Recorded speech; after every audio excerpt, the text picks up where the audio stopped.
There are some outcomes which are easily measured in terms of, hard evidence. The amount of exhibition space you have, the number of participants, the number of technical papers. And I think whoever amongst us outlined a set of expectations, I can say with confidence, and I've got Pankaj here with me because Shireen is intimidating, so I have some help from Pankaj in case I need it. No, but seriously, it has exceeded my personal expectations. Shireen, I've been going around exhibitions since I was 4 years old. I've seen exhibitions as a 4-year-old in a major center in Brussels, in what is Belgium. I've seen Pragati Maidan, I've seen others. For the last 8 years that I have had the privilege of serving in the Council of Ministers, 3.5 years in petroleum and natural gas, I've been around the world. I've gone to ADIPEC, I've gone to GasTech. Each global platform develops a genius, a specialization on its own. But I can tell you with confidence, this is perhaps unique, it is different, it is larger. You don't have just petroleum and natural gas. You've had discussions here on green energy, major chunk on biofuels, a lot of emphasis on green hydrogen, a lot of discussion on compressed biogas, and I can go on and on. The innovations I've seen here, I have tried every day in my interaction with the press pointing out some of those mind-boggling new developments. Energy discussion is not a once in a year you meet somewhere and have a discussion. The purpose of this gathering, and I'm delighted, I've had ministerial panels, but I'm delighted to be here today. I see a lot of youngsters here. I don't mean just those who have won prizes, whose work has been acknowledged and appreciated, but I mean those who will benefit by the interaction with energy ecosystem participants from all over the world. And I think one of our efforts is going to be that what we have started here today in terms of scaling up, etc., we will do the dissemination of that throughout the year through interactive platforms so that when we meet in Goa for the 4th edition, I'm not saying this in order to make any claims. This is already the world's 2nd largest energy platform. But the remarkable thing is that it got to be the 2nd largest platform in the short space of just 3 years.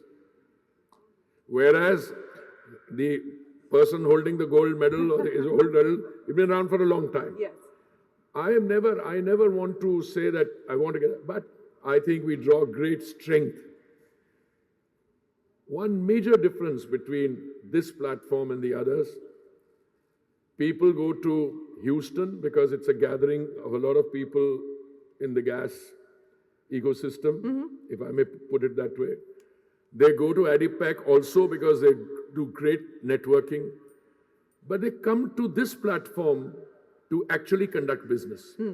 Because the people who are there, and it's not important that one of these CMDs sitting here, I've gone public, they signed a deal with a Norwegian company to buy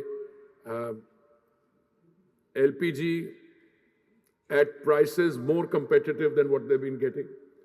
Or that yesterday an MOU was signed to use sorghum. When I was in Bangalore recently, we have signed up one of our companies, I think it's BPCL, HPCL, to deal with the making of sustainable aviation fuel from seaweed.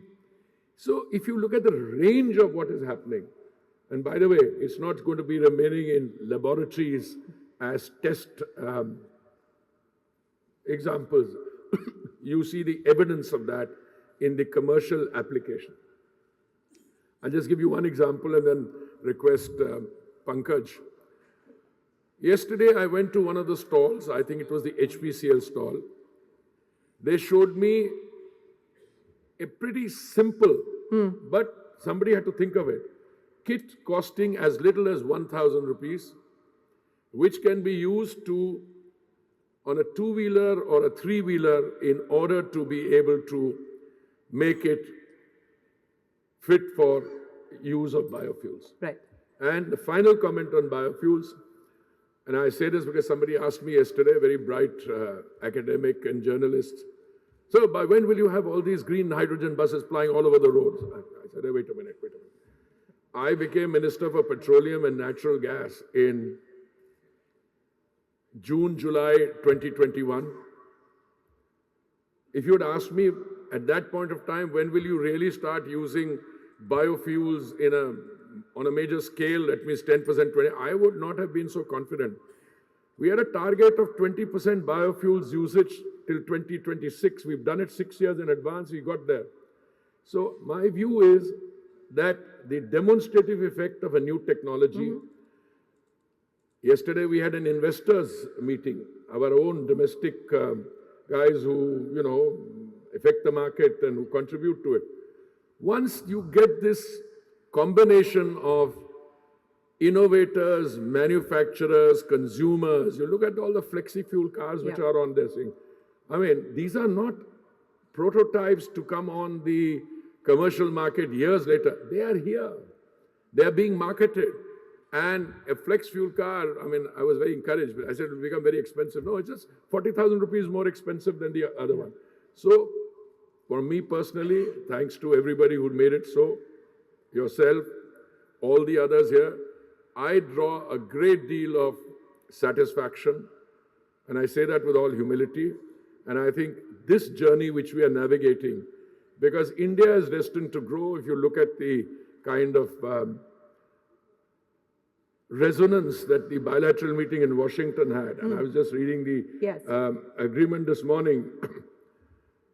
India is poised to grow, and this was the global, this is what the US CEOs told me, this was the, in their perception, the global growth opportunity, and this is where a lot of people can combine, some to sell us more energy, some to participate in our upstream, downstream, others to bring technology, take our technology. So I think one is truly humbled. Well, I think this room is evidence of the fact that stakeholders here are not just on board with the story, but are also equally excited about taking the story forward. But Mr. Puri, I'll come to the Secretary in just a bit, but since you gave me the segue to address what's happened in Washington overnight, the meeting between Prime Minister Modi and President Trump, and a joint statement has been issued. And part of that, of course, is energy cooperation. President Trump saying that India should buy more LNG, more energy from the US. He's even put out a number there saying that that should increase from $15 billion to $25 billion. I wanted to get your comments on that. We have spoken about this previously as well. Do you believe it makes sense? It is something that we should actively pursue and build on? No, the first comment I want to make is that energy cooperation between the United States and India was widely expected to figure in the bilateral talks. If you read the joint statement, if you read what the President said, what the Prime Minister said, that's evidence. And I think there is already fairly substantial energy cooperation. The fact of the matter is India needs more energy. We have long-term deals on gas with one country which was there till 2028. You've signed another 20 years there. All the ministers I met here, without exception, all want to participate increasingly and more comprehensively in the India energy thing. Many of them want to sell gas to us. We are in the market for more gas. We have a stated policy of taking it from 6% to 15% in the energy mix. And I think we have a very substantive relationship with the United States, mostly on gas. I see definitely those quantities being addressed for increase. And if there is other forms of energy available, I know there was a discussion yesterday on critical minerals, Yes. on other forms of energy. Nuclear included. Oh, no, I'm coming. But the most important, apart from all this, because you will recall, Shireen, we went down the US-India civilian nuclear energy agreement. We also got, pursuant to that bilateral agreement, we got a India-specific IEEA safeguards agreement. We've signed on to that 54-member grouping, I think called the Australia Group. I remember that. But no commercial contracting took place for reasons which were not anything to do with India or any other country. But today, when you're talking about small modular reactors, so you're talking the whole range. You're talking about petroleum, natural gas, you're talking about biofuels, the US is a major player. You're talking about nuclear, we talked about artificial intelligence, etc. When we met the CEOs yesterday, quite independent, and apart from the discussions taking place in Washington, one of them said that the US IBC want to set up a small informal working group with us to look at the application of AI. And then the words which struck me from that conversation were frugality, efficiency, and innovation. So it's a very, very positive thing. This is what happens when you talk to somebody who's old. I was a joint secretary on the Americas desk in the 80s. If somebody had told me at that point of time that India is going to be buying even $1 billion of energy from the United States, I may have fallen off my chair. Everything then was looked at in terms of the prism of the Cold War. Today, we've had fantastic meetings with the US IBC. We've had excellent meetings with representatives and ministers from the Gulf, with people from Latin America, Petrobras, oil, OIL, Oil India Limited, cooperation in the Andaman Sea for deep water offshore, them helping us in seismic surveys. We've had discussions with the Russians, excellent big delegation. There were 100 people from Brazil, by the way. So I think there must be some thing that they get. That's why they will come here. It's a very new platform, but it's a growing and it's a dynamic platform. But I would like Pankaj to share with us some of the agreements which have either been doing. But before I request him, I want to tell you that one of the most satisfying meetings from my point of view was a clean energy ministerial with my distinguished colleagues from countries which don't have the benefit. You know, there are 2.8 billion people in the world who still use firewood, charcoal, or kerosene, etc. And the work plan that we charted out, that is between now and when we meet next year in Goa, I think that gives you a lot of satisfaction, because I think the Indian model is more easily replicable in the global south, because the development challenges we face are similar. Unlike the highly advanced countries, you know, where they've already moved way ahead on some of these issues. No, fair enough, and I'll come back to that in just a second with Secretary. If we can build on the business outcomes that have been achieved, as the Minister pointed out at the end of the India Energy Week, some of the MOUs he did talk about. There are many others. I can see the chairman of EIL sitting here. They've signed an MOU with BP, for instance, and there have been many others that have been inked through the course of this week. If you can run us through the tangible outcomes from a business perspective at the end of the India Energy Week.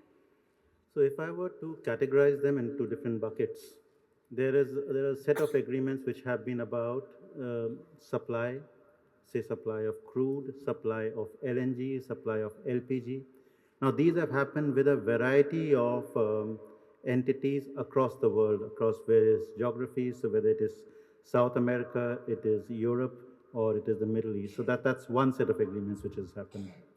There's another set of agreements which are, for example, about services.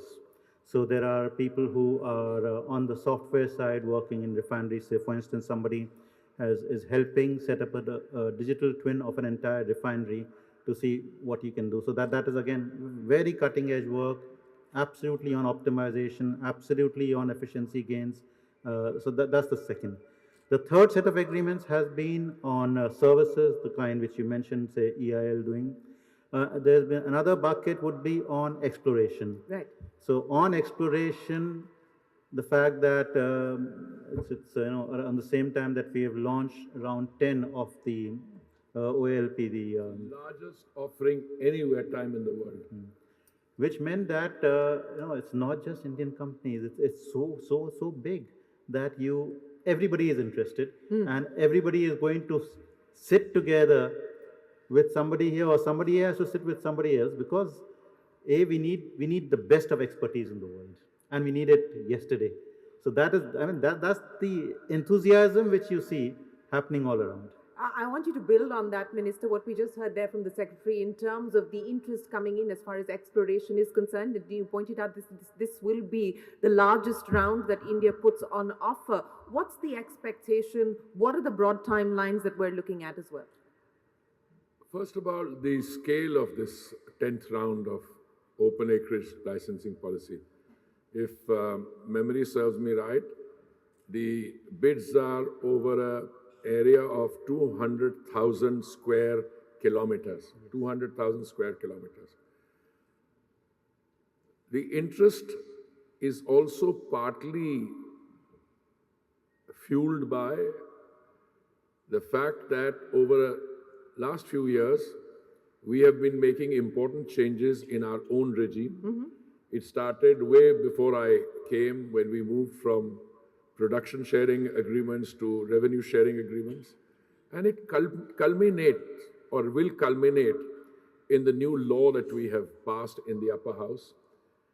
Shireen, we used to have a law in 1948, which dealt with mining, quarrying, and we were covered. Then many years later, I think 1976 or so, they passed a separate one for mining and quarrying, but we were still stuck with the old one.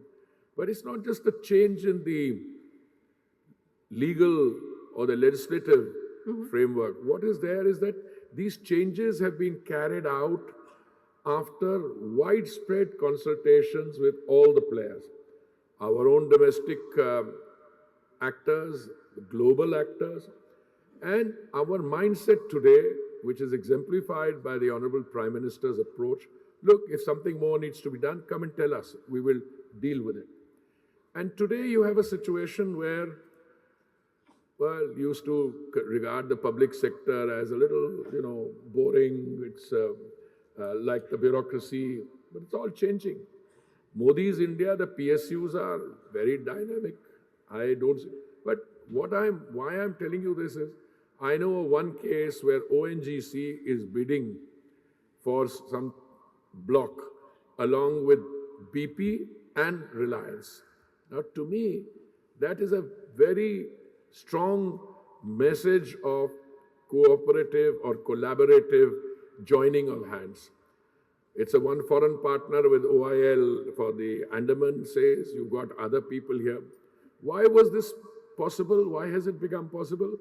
Because out of our 3.5 million square kilometers of sedimentary basin, we opened up 1 million square kilometers some time ago.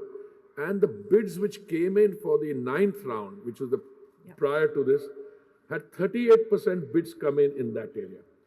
My expectation is that this one will be even bigger, and I make that assessment based on the discussions that my colleagues in DGH have had with others, the queries which are coming in. I base it on what the ministers whom I meet tell me, not only here but elsewhere. Timeline is what you asked me. This bill will come up in the Lok Sabha when it resumes. And I think we have a sufficient majority to make sure that it sees the light of day. Well, and that the Parliament is, of course, broken for recess, but we should be resuming next month. So that gives us an broad indication of the timelines 10th that we're... March, I think, is when the that's March, correct. and in then those next 3 weeks, it will be done. That's correct. You talked about collaboration. You also talked about the public sector and the renewed vigor that you're trying to inject into the public sector and the way that it's operating in India. I think one of the other aspects that perhaps hasn't been noticed enough is the development that's happened as far as creation of an oil reserve fund is concerned to deal with any kind of exigencies that may arise on account of market volatility, on account of the fact that oil marketing companies may need to, deal with more under recoveries and so on and so forth. So once again, for the benefit of investors who are watching this, for private sector companies who are watching this, if you can throw some light on this oil reserve fund and the rationale behind it, as well as what you intend to do with it. So there is still an act which is called the Oil Industry Development, OIDB, the Oil Industry Development Act, and then there's a board under it, the Oil Industry Development Board. So on the nomination fields, which were the fields which ONGC and OIL had much before we started all this business of awarding blocks and so on, there a certain amount gets paid to the exchequer. It goes to the Consolidated Fund of India, but now there is a earmarking which has happened in the budget. So there's much more transparency in the way which it is reported, and that fund was meant to be used, the collection was meant to be used for development of the oil and gas industry. So this actually opens up ways for us to look at many new initiatives in this, many of which would be in tandem with the work which we'll be doing in the exploration side as we go deeper into our offshore waters. We will require innovative financing solutions. We will require new ways of structuring projects so that that same oil and gas becomes viable. Viability improves, collaboration between players improves, sharing of infrastructure happens. All of that gets facilitated now because we can look at this fund and say that it is legitimately there within the budget, and let's now prepare proposals for it. Yes, and that's been made very clear in the budget. If I can ask you about what we're seeing happen globally, Minister, the last few years, many would argue that the world has gone through a period of geopolitical recession with a lack of global leadership, so to speak. And I know that you've previously spoken about the fact that you believe that President Trump in the White House is good news as far as the oil markets are concerned, which in turn is good news for markets like India. As you see the geopolitical equations being reshaped today, what will that potentially mean in terms of the trends that could shape the way that the energy markets perform in 2025 and beyond? Shireen, I think the two are deeply interconnected. First, on the geopolitics, it was clear even before the second Trump term began that he would vigorously pursue the processes of peace. You saw evidence of that in the Middle East areas closer to where we are. And I think you saw, some people were stunned, in fact, I was not. You saw that reflected in his post on X, on his conversation with President Putin, and also the details he put out in terms of his conversation with President Zelensky. From the Indian point of view, we have been saying all along, I mean, it's not neutrality, please don't get us wrong. It's a strong endorsement of the need to use instruments of diplomacy to restore peace. And I think you saw that, you've seen that in the short time that the president has been in office. So that is the geopolitical part. The other part of his thing which impacts us is that he has openly advocated, and don't just go by drill, baby, drill, but also that he wants to see more and more energy come onto the global markets. He has talked about this not only from the point of view of the US contribution. I mean, they produce, I think, like 13 million barrels a day. Yeah. There's talk about another 1.5 million barrels coming onto the global market. But he's sending all the others. Because, Shireen, short point is there is no dearth of crude oil or other energy in the global market. There used to be a production of 102 million barrels. The cutbacks brought it down to 97. And today also, because of the discussions on other related factors, people stopped putting money into, the modernizing the wells. But today the fact of the matter is more and more oil is coming on the market from the Western Hemisphere. Brazil used to produce 3 million barrels. They're bringing another 140,000 barrels a day on. Argentina, one of my companies here, BPCL, just signed a deal for 1 million barrels. Guyana, Suriname, Namibia, Canada, United States. So there's more and more oil coming on the market. Clearly, therefore, if it's a tussle between people wanting to cut back and people wanting to bring more oil, you be the judge. But I think that is good for countries which are large consumers like India, where, again, I go back to an international assessment. In the next 2 decades, it is expected that 25% of the demand growth will come from India.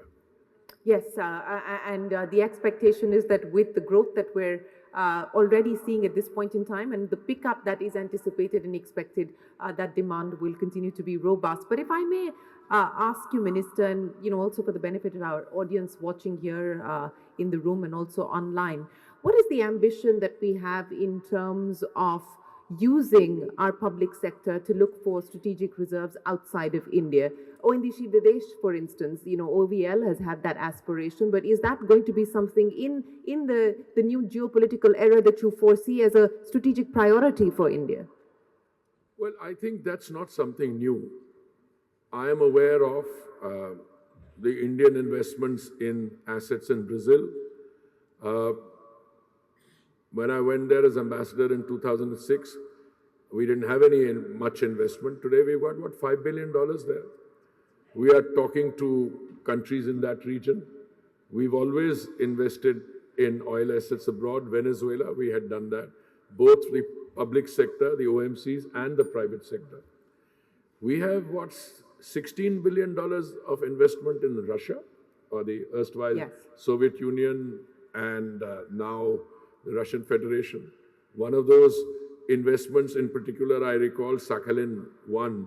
It was done in Mr. Vajpayee's time, and I have very happy discussions with the then Petroleum Minister, Mr. Ram Naik, who told me that when he wanted to make this investment of about $200-300 million, everybody here thought that it was not a good idea, except Mr. Vajpayee was, again, a very visionary person. He says, hey, bhau karo. That's how he's written a book on it also. And today, what have you got? The $300 million has resulted in what? $3, $4, $5 billion of 300 million to 5. Well, there are problems, there are geopolitical tension. But I remain completely confident that when you make these investments with your eyes and ears open and after applying your mind, and if those acquisitions are acquired at valuations which are reasonable, you do very well. And all those to that extent. There was a period in between I'd been prioritized. We prioritized city gas distribution and fertilizer. But I think good times are ahead. Good times are ahead. Well, speaking of good times being ahead, leave us with, Minister, the list of priorities that you intend to work on to really energize the sector. You give us a rundown of the measures that have already been undertaken, but more importantly, if I were to ask you to paint for us what the road ahead looks like, what do you intend to prioritize? Well, clearly E&P, we have already started. We lost a decade. That decade between 2006 and 16. E&P means you have to collaborate with people who have the expertise, you have to put in money. Offshore, a well should cost you $100 million. Now, if I was sitting instead of these CMDs, I hope they don't mind my saying it, they would turn around saying, मैं तो पहले अपने quarter का result ठीक करता हूँ, हाँ, पहले अगले क्वार्टर का करता हूँ, because ENP means in Guyana they were dug 16 wells, got nothing, so a lot of money down. Yeah. Then on the 17th you strike gold. So no, but they have changed. I see all of them. I see all of them by themselves collaborating, and we've also changed with the via foreign partners. Earlier they thought ki, they will come and invest and then you find the oil and say ki, this is my sovereign asset now, thank you, bye-bye. No. We say come in, provide as a technical assistance provider, you help, you'll be compensated for that.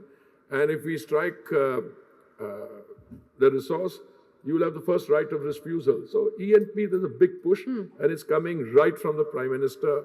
The opening up of 3.5, the 1 million square kilometers out of the 3.5, in spite of the objections of defense, quasi-defense, DRDO, this is all done. It's happened.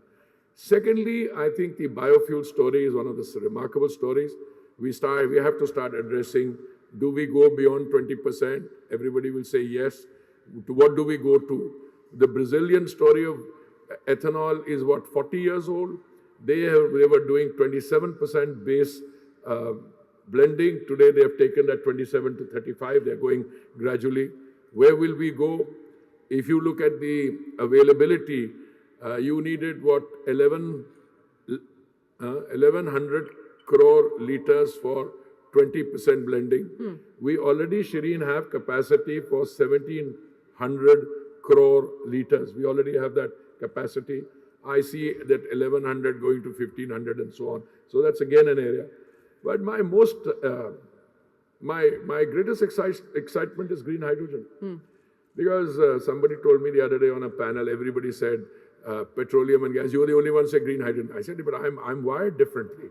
Petroleum and natural gas, you've got the plans. Biofuels, yes, you're almost there. But green hydrogen, the developments I see in terms of, I don't mean the demonstrative effect of these buses. Those you'll get more. But today, one of our companies, which is there, all the others are also involved, if they take, instead of 2 of their 11 refineries, you take another 2, convert them into green hydrogen usage, and they've just floated a tender which has got world-class bids for from 7 or 8, how many? Yeah, bid. Which means that green hydrogen has arrived, which means that the target of 5 million metric tons for 2030, which used to be something to talk about as a talking point, as futuristic, it's there. So we'll get there. And we'll be, along with other countries like the United States, very strong on green hydrogen. And finally, sustainable aviation fuel. And we think Brazil, India, countries like that, United States, because the time is coming when, whether it's the Corsair or European Union mandating, we are moving very strong on the sustainable aviation fuel. Thank you very much for articulating what the priorities will be, Mr. Puri. But, let's leave this audience with your message, both to global investors as well as domestic investors. And I want to start by asking you for your message to global investors who are looking at India and specifically the India energy market. I think one of the issues has been predictability, and you are promising predictability, whether it is in terms of taxes or other commercial aspects, but the message to global investors on why they should do business here in India. I would have been surprised if you hadn't come to the predictability part of the question. I think we should make available the new law which has been passed by the Rajya Sabha and which will hopefully very soon be passed by the Lok Sabha. The issue is that, you had with great reluctance to impose a windfall tax.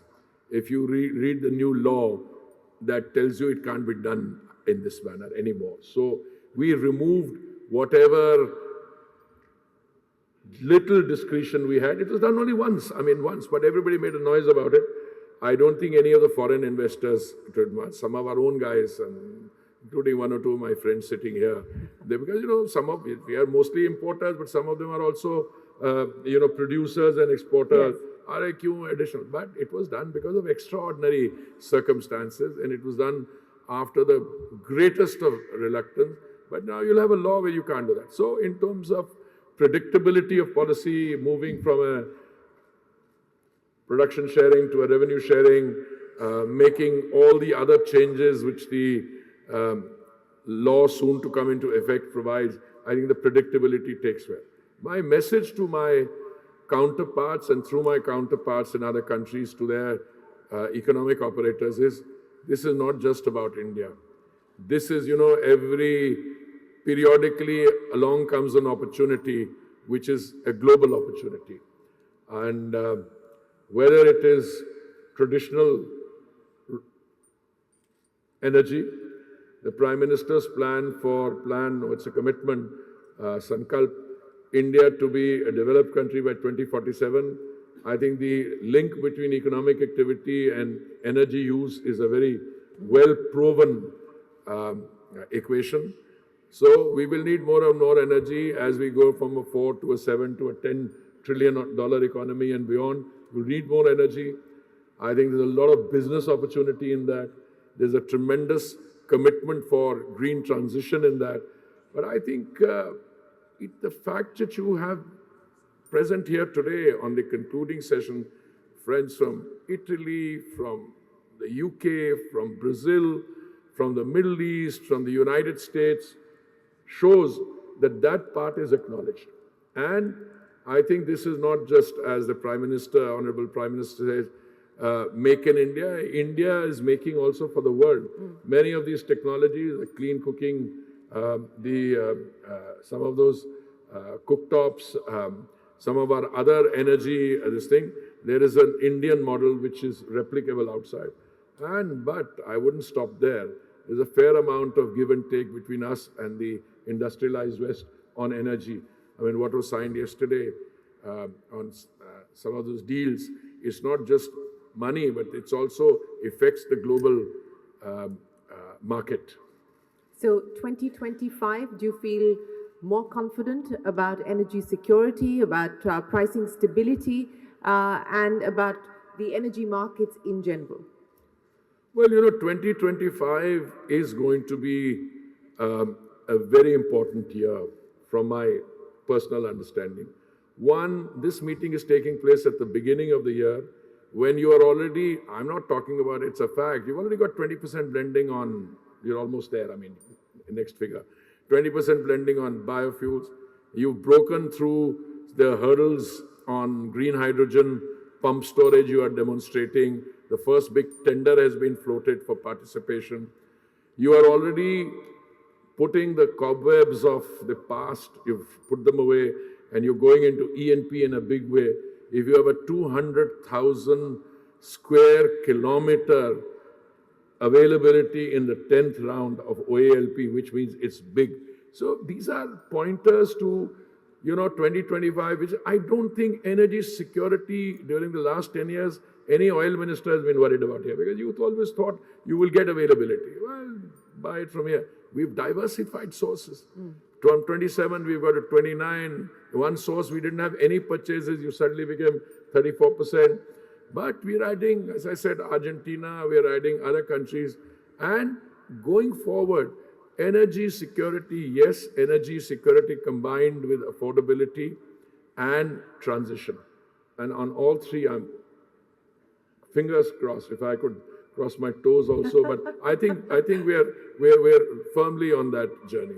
Firmly on that journey. So before I let you go, as we meet in Goa next year for the India Energy Week, are you hopeful of being able to make this the largest in the world? No, I don't look at that. I was Housing and Urban Affairs Minister for 7 years. And the first meeting I attended there was something on RRR, that is reduce, reuse or recycle. I think it's something, it went like that. And the meeting was in Bhopal, and I had my Japanese counterpart. And I said, when did you arrive? He said, last night. And I speak a little Japanese, so I said, what did you do since you came? He said, I went around the town. I said, to do what? He said, I was looking for dirt, and I couldn't find it. So Bhopal gets the first position every year. One first, second position. I'm wrong with 7 years ago. Now, we rejoice in the fact that some cities remain clean and perfect. Others come up and there is a third-party verification. I'm very happy to allow the people who are running at number one spot to continue, but we'll give them a run for their money. Well, We'll give them a run for their money, and I think we will both benefit from this expansion. well, we wish you the very best of luck as you attempt this chase to the top, and we hope that you return with much more energy, enthusiasm, and vigor. Many thanks for joining us And here. I look forward to seeing you there. Apart from that, we'll see you earlier also, but you should be in Goa also. I look forward to being there. Ladies and gentlemen, a big round of applause for Hardeep Singh Puri, the Minister for Oil and Gas, and for the Secretary, Mr. Pankaj Jain. Thank you very much. I hope you've had a productive week here in India, and we look forward to seeing you in Goa. Thank you very much, gentlemen, for joining us here today.